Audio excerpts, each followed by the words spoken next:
အားလုံးပဲမင်္ဂလာပါ Web Design Basis Online Class ကနေပြန်လည်ကြိုဆိုပါရစေဒီနေ့မှာတော့ကျွန်တော်ဘာအကြောင်းသင်ပေးမလဲဆိုတော့ဘာအကြောင်းသင်ပေးမလဲဆိုတဲ့ခါကျတော့ဒီ CSS 3ရဲ့ new feature rest တွေကပထမအဆုံးအနေနဲ့ rounded corner အကြောင်းကိုသင်ပေးမှာဖြစ်ပါတယ်။ဒါဆိုလို့ရှိရင်ကျွန်တော်တို့ကြည့်လိုက်ရအောင် rounded corner ကိုပြုလုပ်ဖို့အတွက်ကျွန်တော်တို့ property အသစ်တစ်ခုပါလာပါတယ်။အဲ့ဒါကတော့ဘာလဲဆိုတော့radius ဖြစ်ပါတယ် border radius ပါအဲ့ဒါဆိုတော့ကျွန်တော်တို့ဒီမှာကြည့်လိုက်မယ်ဟုတ်ပြီဒီမှာကျွန်တော်တို့ border radius property defines the radius of the element corner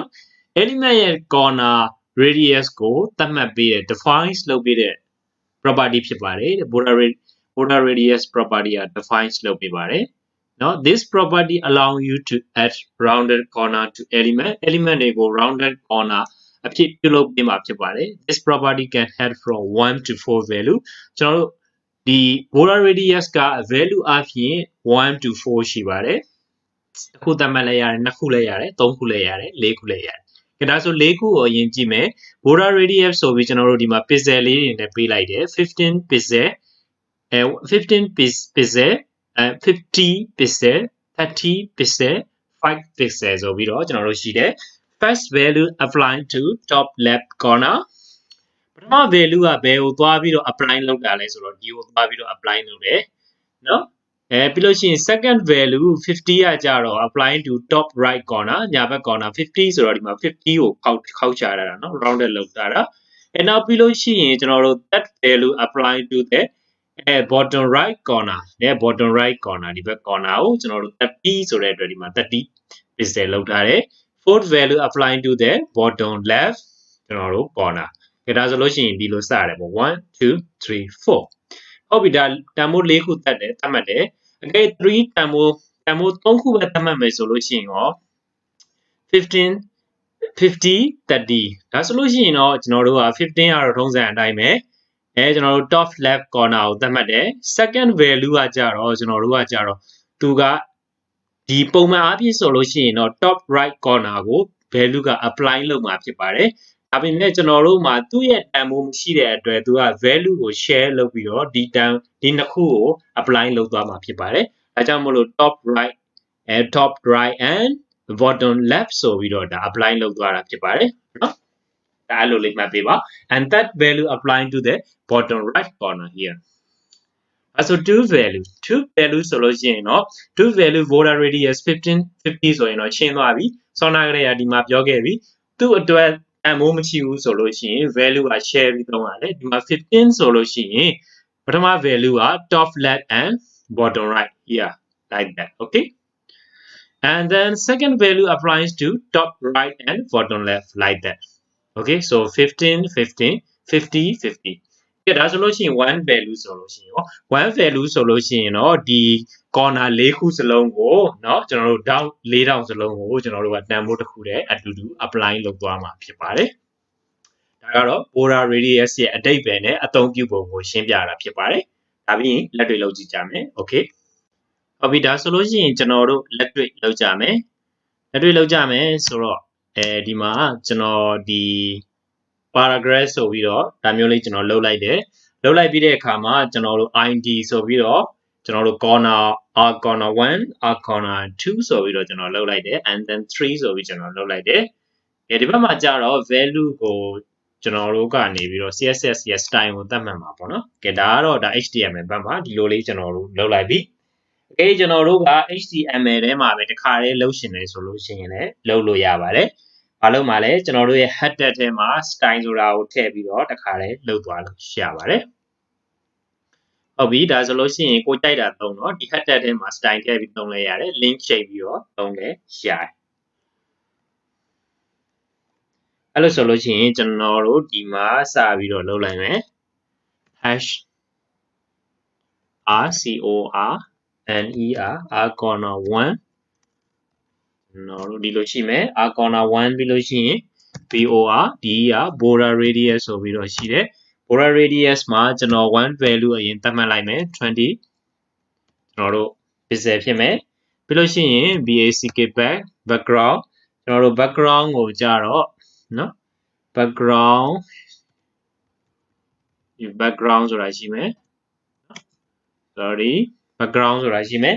background မှာကြတော့ကျွန်တော်ကနေပြီးတော့ background color ထည့်မှာပေါ့နော်ဒီနေရာမှာbackground color ထည့်မယ် background color မှာကြတော့ကျွန်တော်ကနေပြီးတော့ဒီမှာ hexadecimal နဲ့ပဲကျွန်တော်သတ်မှတ်လိုက်မယ်ကိုကြိုက်တာကိုသတ်မှတ်လို့ရတယ်ကျွန်တော်ဥပမာအားဖြင့်8နော် 8A 3456ပေါ့နော် 8A 3456လို့ကျွန်တော်သတ်မှတ်လိုက်မယ် okay ဒါဆိုလို့ရှိရင်ရသွားပါပြီကဲဒါဆိုလို့ရှိရင်နောက်တစ်ခုကျွန်တော်တို့ pattern ထည့်မယ်sorry capital ဖြစ်သွားတယ် pattern ဆိုတဲ့ property ထည့်မယ်ပြီးရင်20 pixel ကျွန်တော်သတ်မှတ်လိုက်မယ်ဒါတွေအကုန်လုံးကပြီးပြီးသားတွေ width ကိုကျွန်တော်တို့ခေါ်လိုက်မယ် width ကကြတော့200 pixel ကျွန်တော်သတ်မှတ်လိုက်မယ် and then ပြီးတော့ height မှာကြတော့ကျွန်တော်150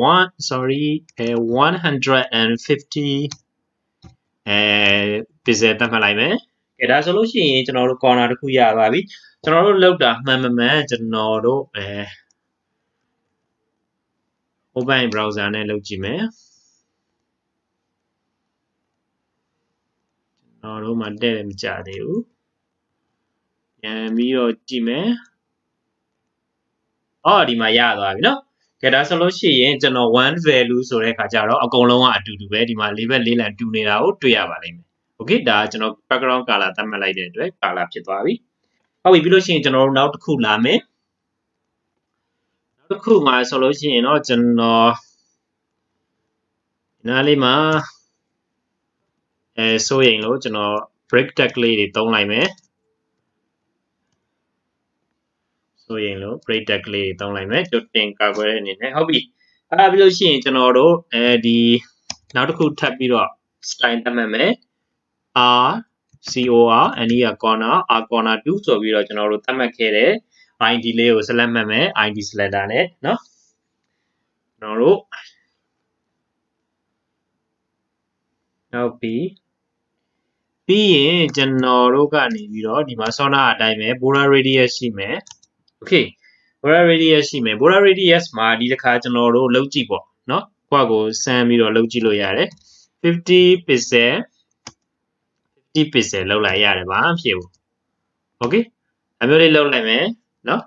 short မရှိဘူး50 pixel ဆောနာရှင်းပြခဲ့ပြီးပြီကျွန်တော်တို့1 value 2 value 3 value 4 value လုပ်လို့ရနောက်တစ်ခု border ကျွန်တော်တို့ border ထည့်မယ် border က border ဆိုပြီးတော့ sorry so better typing okay border ဆိုပြီးတော့ကျွန်တော်တို့ရှိမယ်ကျွန်တော်တို့border ပေါ့နော်ကျွန်တော်တို့မြန်မာလိုပြောနေလို့ border နဲ့ပြောတယ်တကယ်တော့အင်္ဂလိပ်တန်ထွက်တော့ border ပေါ့နော်ကျွန်တော်တို့ border ကိုကျွန်တော်တို့ 2 exact ရှိမယ်ပြီးတော့ကျွန်တော် solid dotted ဒါတွေကတင်ပြီးသားတွေเนาะ solid တို့ကျွန်တော်ရှိမယ်အဲ့ဒါဒီ solid ရှိမယ် solid ပြီးတဲ့အခါမှာကျွန်တော်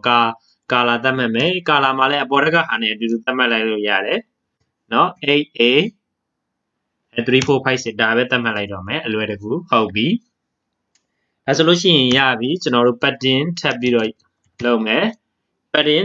မှာကြတော့ကျွန်တော်တို့အပေါ်ဟာနဲ့အတူတူပဲကူးချလိုက်လို့ရပါတယ်เนาะတကယ်တမ်း real အလုပ်လုပ်တဲ့အခါတော့အဲ့လိုမျိုးမလုပ်နဲ့ပေါ့နော်